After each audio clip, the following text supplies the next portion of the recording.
আপনারা জানেন আমি সূরা আল বাকারার 249 এবং 50 নম্বর আয়াত আমি আপনাদের সামনে তেলাওয়াত করেছি। এই সূরাটি সিরিয়াল 2, কোরআনুল কারীমের সিরিয়াল 2। এই সূরা অবতীর্ণ হয়েছে মদিনায়। আয়াত আছে 286, রুকু আছে 40। তাহলে এই সূরা কোরআনুল কারীমের সিরিয়াল 2, সূরাটি অবতীর্ণ হয়েছে মদিনায়। আয়াত আছে 286, রুকু আছে 40। আর এই সূরাটির অবতীর্ণের একটা বিশেষ মর্যাদা রয়েছে। আপনারা জানেন অন্যান্য সূরা অবতীর্ণ হওয়ার সময় জিবরিল একাই আসতেন।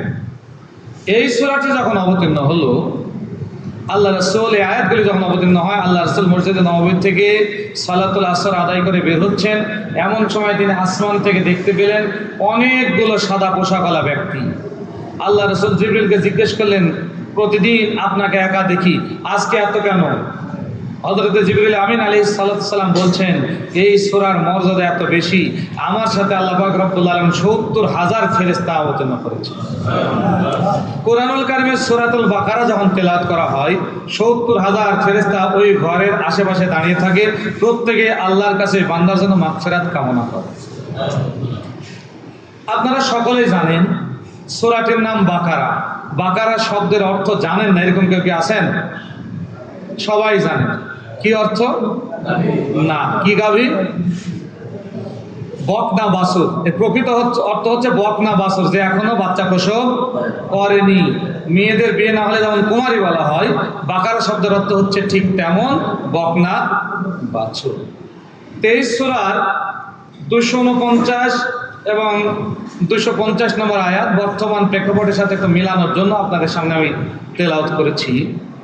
যুগে যুগে কালে কালে যত স্বৈর শাসক এসেছে, তাদেরকে পৃথিবীর বুক থেকে বিদায় করার জন্য খুব বড় কোনো ধরনের আন্দোলনের প্রয়োজন হয়নি।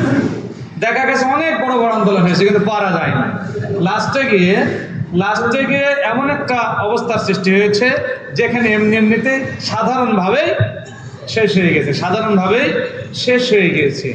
আপনি দেখেন, যদি খেয়াল করেন, সেই হযরতে মূসা আলাইহিস সালাম ফেরাউনের ঘটনা। হযরতে মূসা আলাইহিস সালাম কতদিন পর্যন্ত চেষ্টা চালালেন, কিন্তু পারলেন না।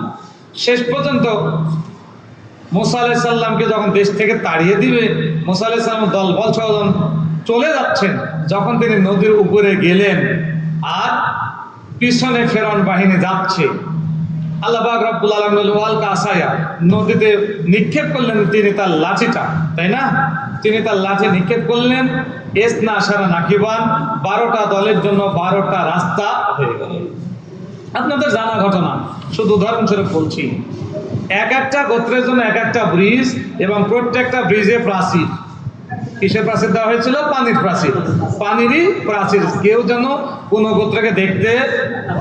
এখানে লক্ষণীয় বিষয়, তার মানে বুঝতে হবে 12টা গোত্রের মধ্যে এক গোত্রের সাথে আর এক গোত্রে কিন্তু একটু হলে মন কষাকষি ছিল। থাকাটাই মানুষ হিসাবে স্বাভাবিক। এই জন্য আল্লাহ পাক রব্বুল আলামিন 12 গোত্রের রাস্তা আলাদা করে দিলেন।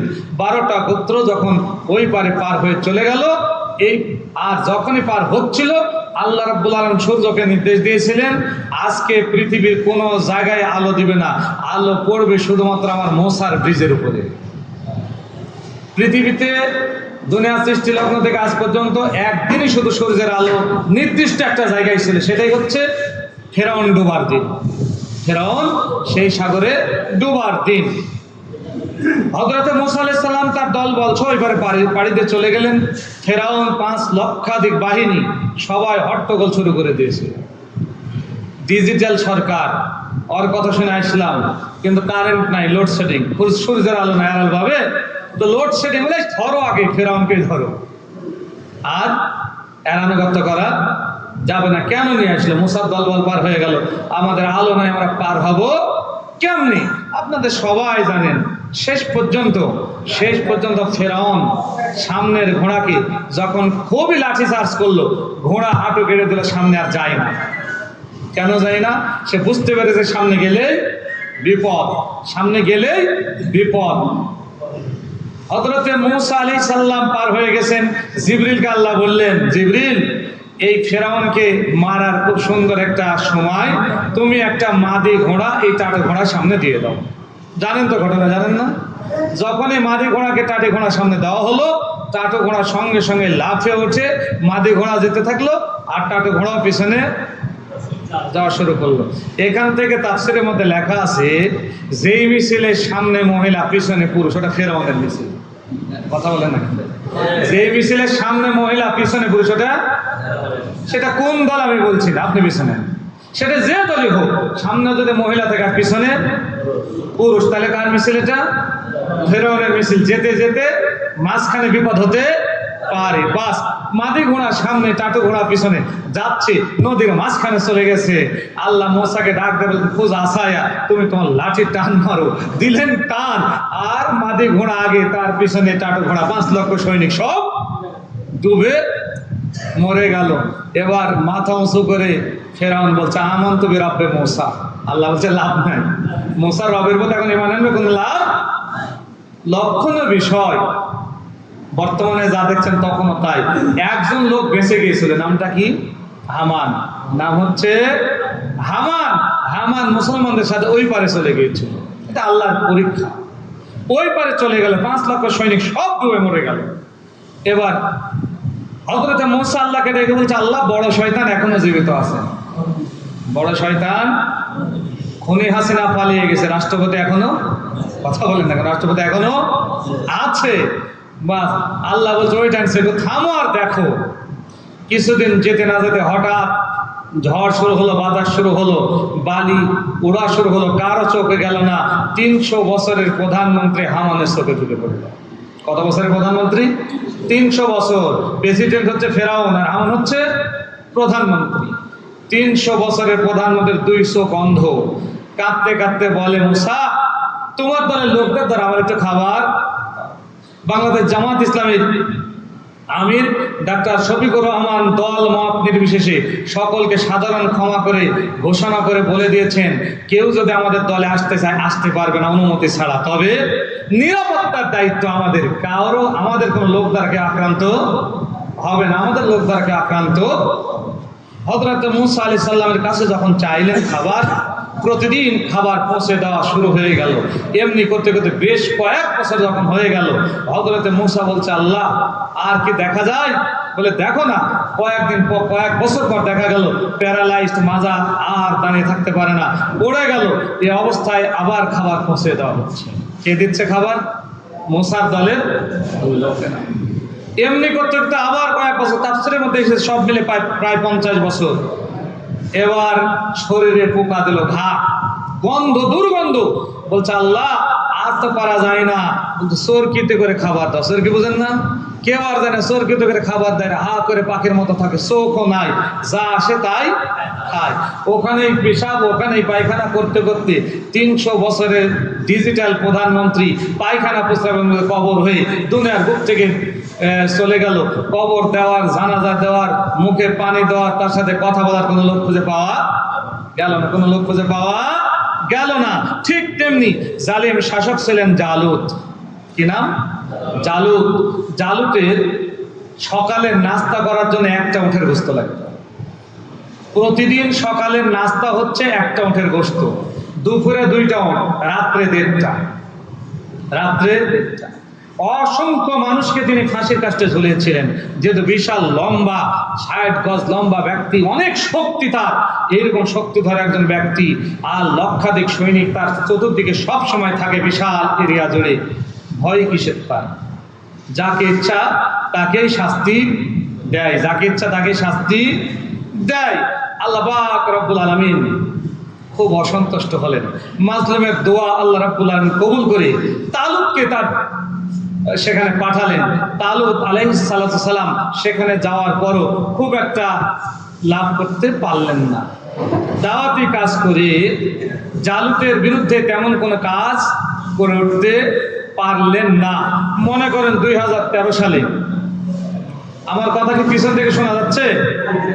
2013 সালে গোটা দেশের আলেম ওলামা শাপলা চত্বরে 5-6 মে যাওয়া হয়েছিল, তাই না? ওখানে যাওয়া হয়েছিল, কিন্তু আসলে সাংগঠনিক প্রজ্ঞা না থাকার কারণে সে জায়গায় জয়লাভ করা যায়নি, অথবা আল্লাহর নির্দেশ ছিল না, আল্লাহর নির্দেশ ছিল না, তাই হয়নি। হযরতে তালুত আলাইহিস সালাম যখন পারলেন না, আল্লাহ পাক রব্বুল আলামিন তালুতকে আবার সুযোগ দিলেন যে তুমি আমার দাওয়াতি কাজ করো, লোকজনকে গোছানো শুরু করো, হয়তোবা আমার পক্ষ থেকে কোনো রহমত বরকত তোমার উপর নাজিল হবে। তিনি লোকদেরকে গোছালেন, সব কিছু এক জায়গায় করে এবার যুদ্ধের জন্য প্রস্তুতি নিলেন।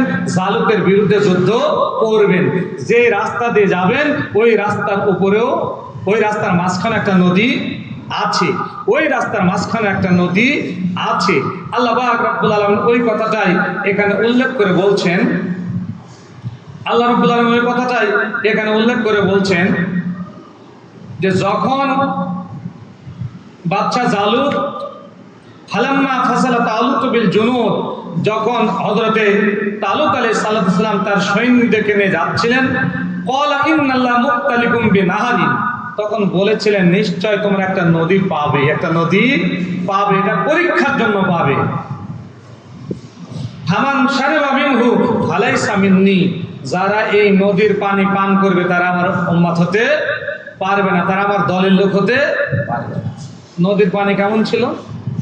মিষ্টি। নদীর পানি মিষ্টি ছিল, নদীর পানি খুব মিষ্টি, যত খায় আরো খেতে ভালো লাগে। 15 বছর 6 মাস ছিল সেই জালুত বাচ্চার সময় নদীর পানি যেমন মিষ্টি, 15 বছর 6 মাস কত আলেম। আমি এখানে জানাজায় সাইদ হিসেবে জানাজায় শুনেছি, অনেকে বলেছিলেন আজকে বক্তব্যটা কঠিন দেওয়া হবে না। আমি বলেছিলাম তাহলে জানাজায় দাঁড়ানোরই দরকার নাই, সেই রক্ষিত পাড়াতে, সেই রক্ষিত পাড়ায় বাড়ি যাওয়ার পর দেখলাম যে হ্যাঁ একদম ওই রাত্রে পুলিশ র্যাব মিলে আমার সেই ভিতরে ঘাসিগ্রাম বাড়ি সব একদম ঘিরে ফেলছে। আমি এক রাস্তা দিয়ে বসে বাইরে চলে গিয়েছিলাম। আজকে যারা বলেছিল, আমি জোর গলায় বলছি, যারা বলেছিল বক্তব্য ভাবে দেওয়া হবে না, তারা আবার লম্বা টুপি মারবে, পাঞ্জাবে একটু লম্বা মারবে, হাঁটার সাইজ তাদের আলাদা হবে, বলবে এই দায়িত্বশীল পছন্দ হলো না, এটা পছন্দ হলো না, এইটা হলো না, এই জামাতের কাজ হচ্ছে না, এরা হলো মুনাফিক। কথা বলেন, এরা কি? এরা হলো মুনাফিক। এদের দ্বারা সাবধান হতে হবে। অফিস আদালতে যাবেন, অফিস আদালত নষ্ট করবে একটা পক্ষ। 2001 থেকে 2005 সাল পর্যন্ত আমি প্রত্যেকটা মহন্তরের অফিসে গেছি এবং বলেছি জামাত পরিচয় কেউ যদি দেয় আমার ফোন নাম্বার থাকলে আপনি আমাকে ফোন দেবেন। এখন প্রত্যেকটা অফিসে দাড়ি টুপিওয়ালাদের দৌরাত্ম্য বাড়বে। এই কিছু শয়তান আছে, ওরা যাবে, ওদের দেখলে অফিসাররা মনে করবে মনে হয় জামাতের লোক, সুযোগ সুবিধা দিবে। অফিসদেরকে আমাদের দায়িত্বশীল করতে হবে, সব ইনস্ট্রাকশন দিয়ে দাও, জামাতের কেউ এরকম গেলেই আমাদেরকে ফোন দিবেন, গেলে আমাদেরকে ফোন দিবেন। যুগে যুগে কালে কালে এরকম লোক ছিল, এখনো থাকবে, এখনো থাকবে। এদের দ্বারা বাংলাদেশের জামাতের পরিবেশকে আমরা নষ্ট হতে দিতে চাই না, নষ্ট হতে দিতে চাই না। সম্মানিত উপস্থিতি, এবার এই নদীর পানি মিষ্টি। তালুত আলাইহিস সালামের বাহিনী যাওয়ার সময় বলছে দেখি তো 1 চোল পানি নিয়ে, যে 1 চোল খায় তাই 2 চোল খায়, আরো খায়। তো 15 বছর 6 মাস বলছে যদি আমি তো প্রভাষক আছি, ভাইস প্রিন্সিপাল হতে পারলে মনে হয় আমার খুব লাভ হবে। কথা বলেন না কেন? ভাইস প্রিন্সিপাল হতে পারলে লাভ হবে। ভাইস প্রিন্সিপাল আছি, প্রিন্সিপাল হতে পারলে খুব, আমি তো নেটে যাবে। তারপরে বলছে এমপি আইনউদ্দিন, মাওলানা আবুল কালাম আজাদের সহ আমাকে ডেকেছিল, টাকা 10 লাখ টাকার পেটি ফেলে দিয়ে বলেছিল যে তুই খেলে মহন করে চুপ থাক, মামলা যা সব শেষ, আমি আমার মতো রাজনীতি করবো, আর ধুরুল মাদ্রাসার ভাইস প্রিন্সিপাল তোকে বানিয়ে দেবো। আমি বলেছিলাম আমার কোন মাদ্রাসার ভাইস প্রিন্সিপাল হওয়ার দরকার নেই, দরকার হলো বসেন, দরকার হলো আল্লাহ পাক রব্বুল আলামিনের সন্তুষ্টি। বসেন, ঠিক আছে, দরকার হলো আল্লাহ পাক রব্বুল আলামিনের সন্তুষ্টি। তো আল্লাহ পাক রব্বুল আলামিনের সন্তুষ্টি যদি আপনি অর্জন করতে চান, এই নদীর সুমিষ্ট পানি পান করবেন, সুমিষ্ট পানি পান করবেন। অতীতে যা হয়েছে এর জন্য আমরা তওবা করব। কি করব? অতীতে যা হয়েছে এর জন্য তওবা করব। পানি পান করতে করতে পানি যখন বেশি হয়ে গেল, পেট ফুলে গেল, পেট ফেটে সব নদীর মধ্যে লাশ হয়ে পড়ে গেল, সব নদীর মধ্যে লাশ হয়ে পড়ে গেল। 15 বছর 6 মাসের ইতিহাসে বাংলাদেশে জামাত ইসলামেরও অনেক আগে জামাত ইসলামী করতো অথবা ডানপন্থী ছিল, অনেকগুলো পরীক্ষায় উত্তীর্ণ হতে পারে নাই। কথা বলেন, উত্তীর্ণ হতে পারে নাই। আল্লামা সাইফি যেদিন গ্রেপ্তার হলো, বাংলাদেশে 80 লক্ষ আলেম, তখন 80 লক্ষ আলেম যদি বলতো কোনো বিবাহ অনুষ্ঠানে আমরা বিবাহ পড়াবো না, কোনো জানাজা আমরা দিব না, কোনো মসজিদে ইমামতি করব না, সাইদি সাহেবকে কি জেলখানায় রাখা যেত? কথা বলেন, রাখা যেত? কিন্তু আমরা তখন বলেছি না, ঠিক আছে উনি আছে থাক। মাওলানা ইসমাইল হুজুর যখন জেলখানায় গেছে, ঠিক আছে তাহলে উনাকে জালসায় নাম দিচ্ছে না, আর একজন তো আছে তাকে নিয়ে। যারা নিয়েছেন তারাও মুনাফিক, যারা এসেছেন তারাও মুনাফিক। এই বর্তমান পিরিয়ডে মুনাফিকদের আইডেন্টিফাই করতে হবে। বর্তমান পিরিয়ডে এই মুনাফিকদের আইডেন্টিফাই করতে হবে। মুনাফিক যদি আমরা আইডেন্টিফাই করতে পারি, আমাদের মন বলে আগামীর বাংলাদেশ জামাত ইসলামের বাংলাদেশ। তবে যদি মুনাফিক আইডেন্টিফাই করতে না পারি, এই মুনাফিকরা আবার অফিস আদালতে গিয়ে আবার নষ্ট করে ফেলবে, অফিস আদালত নষ্ট করে ফেলবে। এই জন্য সাবধান হয়ে যান। আমাদেরকে পরীক্ষায় উত্তীর্ণ হতে হবে। তালুত আলাইহিস সালামের সাথে যেতে যেতে অনেকে কেটে পড়লো, পানি পান করে তারা টিকতে পারলো না, লাশ হয়ে সেখানে পড়ে গেল। গুটি কয়েক লোক ওই পারে গেল, আর বাচ্চা জালুত লক্ষাধিক সৈনিক নিয়ে সেখানে দাঁড়িয়ে আছে। লক্ষাধিক সৈনিক নিয়ে সেখানে দাঁড়িয়ে আছে। অর্থ আপনারা জানেন, আলেম ওলামা বেশি, তার অর্থ বললাম না। ওখানে দাঁড়িয়ে আছেন বাচ্চা জালুত, যার সকালের নাস্তা আগে বলেছে একটা উঠের গোস্ত লাগে। তালুত আলাইহিস সালামকে একটা পোশাক দেওয়া হয়েছিল, বলে দেওয়া হয়েছিল পোশাকটা যার শরীরে ঠিকভাবে হবে সেই বাচ্চা জালুতকে হত্যা করবে। সকল সৈনিককে পোশাক পরানো হলো, কারো শরীরে ঠিকভাবে না হয় ছোট, না হলে বড়। দেখতে দেখতে হঠাৎ পিচ্ছে একটা সৈনিক দৌড়ে চলে আসতেছে, বয়স মাত্র 9 বছর, নাম হচ্ছে হযরতে দাউদ আলাইহিস সালাতু সালাম। হযরতে দাউদ আলাইহিস সালাতু সালাম উনি দৌড়তে চলে আসছেন, এসে সালাম দিয়ে বলছেন যে তালুত আলাইহিস সালাতু সালাম, চাচা যান, আজকের এই ময়দানে আমি বাচ্চা জালুতকে হত্যা করব। বয়স মাত্র 9 বছর, বলছে আমি জালুতকে হত্যা করব। এটা কি সম্ভব? তুমি পারবে না, ছোট্ট বালক, তুমি আমাদের মাঝে দাঁড়িয়ে যাও। বলে না, আমি পারবো। পোশাকটা নিয়ে এসে তাকে পরানো হলো, দেখা যাচ্ছে ছোটও হয়নি বড় হয়নি, আলহামদুলিল্লাহ একদম ঠিক হয়ে গেছে। তালুত মনে করলেন হতে পারে এটাই সেই সৈনিক, এটাই সেই সৈনিক। বাচ্চা জালুত ওইদিকে দাঁড়ায় আছেন প্রস্তুতি নিয়ে, আর তালুত কয়েকশো সৈনিক নিয়ে পারে আছেন। কেউ যেতে এখনো সাহস করছে না, বরং আপনারা পড়ে নেবেন ভিতরে আছে অনেকে এখানে অনেকে বলে ফেললেন যে হে তালুত, আমরা সেখানে যাব, শক্তি সামর্থ্য আমাদের অনেক কম, সৈনিক সংখ্যা অনেক কম, তার সাথে যুদ্ধ করে টিকা সম্ভব। কিছুদিন আগে যতই আমাদের প্রোগ্রামে বলা হতো, এই যে আমাদের একজন জনপ্রতিনিধি আছেন মেম্বার সাহেব, মেম্বার মনে করেন জামাতের মেম্বার, চেয়ারম্যান জামাতের 2-1টা করে ছিল। যদি বলা হয় এই প্রোগ্রামটাতে চলেন না, বা ইউনো সাহেবকে কথাটা বলেন না, না ভাই আমাকে বললেন না কেন, তাহলে আমার এই পদার থাকবে না, এখন নাই বলি, এখন পরবর্তীতে দেখবো। এটা আসলে এরকম হয়েছে না? অসংখ্য এরকম হয়ে গেছে। তো বলছেন এই মুহূর্তে ওর সাথে জালুতের সাথে আসলে যুদ্ধ করে টিকা সম্ভব। ছোট্ট বালক দাউদ আলাইহিস সালাম সব কিছু শুনতে শুনতে হাত উঁচু করে বলছেন, তালুত ভয়ের কোনো কারণ নাই, আপনি সব সৈনিকদের এক জায়গায় রেখে দেন, আমি একাই সামনের দিকে যাব, আমি বাচ্চা জালুতকে হত্যা করব, আমি নিজে একাই বাচ্চা জালুতকে হত্যা করব, কারো দরকার নাই। হযরতে দাউদ আলাইহিস সালাম সামনের দিকে গেলেন, জালুতকে বলছেন, বাচ্চা জালুত, যুদ্ধের জন্য প্রস্তুতি নিয়ে নাও, যুদ্ধের জন্য তুমি প্রস্তুত হয়ে যাও, আজকের ময়দানে আমি একাই তোমার সাথে যুদ্ধ করব।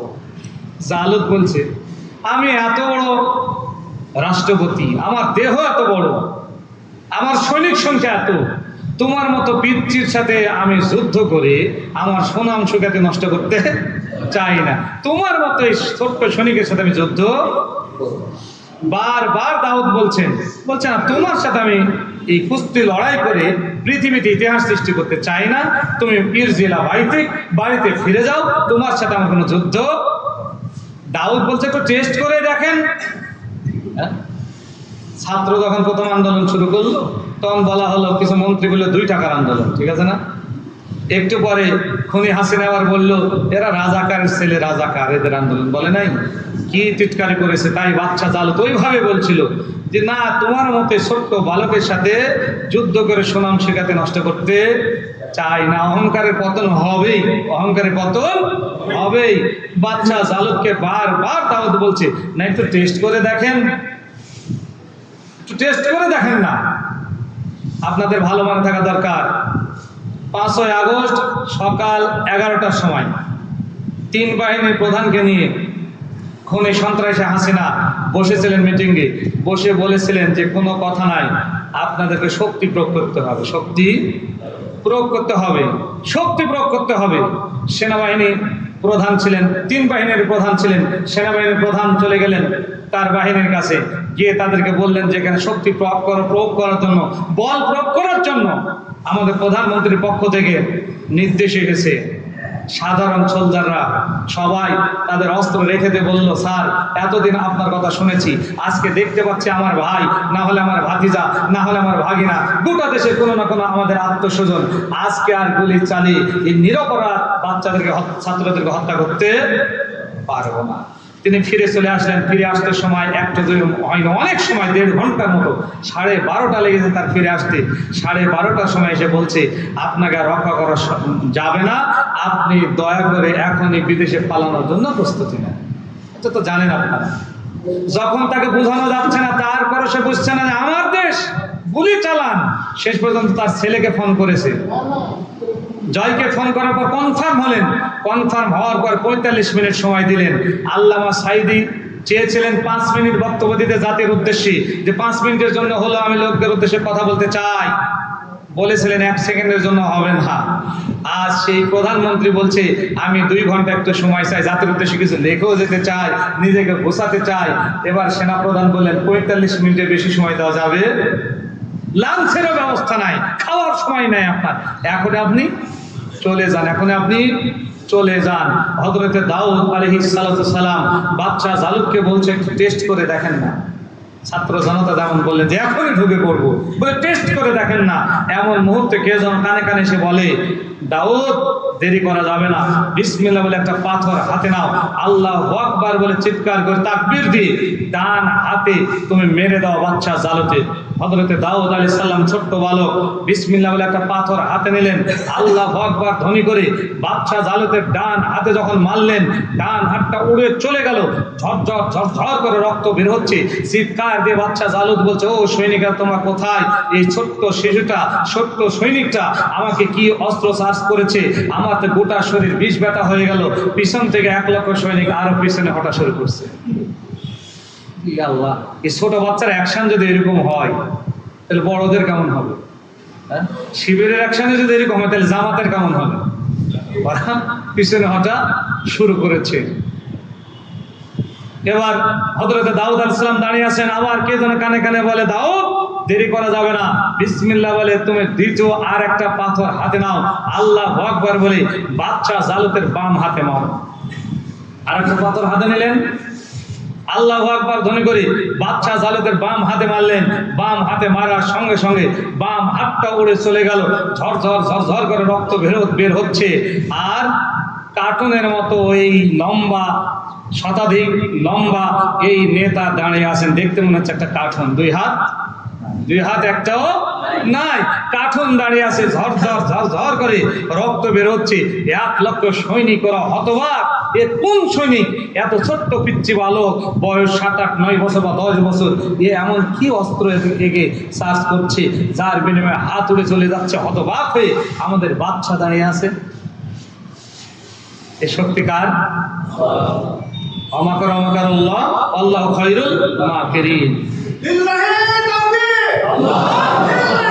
ষড়যন্ত্র হবে, ষড়যন্ত্রের মোকাবিলা করবে কে? একমাত্র আল্লাহ পাক রব্বুল আলামিন। সম্মানিত উপস্থিতি, আসুন তাহলে ষড়যন্ত্রের মোকাবিলা করবেন কে? আল্লাহ পাক রব্বুল আলামিন এই ষড়যন্ত্রের মোকাবিলা করবেন। আচ্ছা, একটু বসেন, একটু বসেন, একটু বসেন। বাস লক্ষাধিক সৈনিক পিছনে হটতে আছে, আর দাঁড়িয়ে আছে শুধুমাত্র সেই জালিম শাসক, স্বৈর শাসক বাদশা জালুত। হাত দুইটার একটাও নাই। মুখ চলছে, সৈনিকদেরকে ডাকা হচ্ছে, কিন্তু কেউ সামনে আসে না।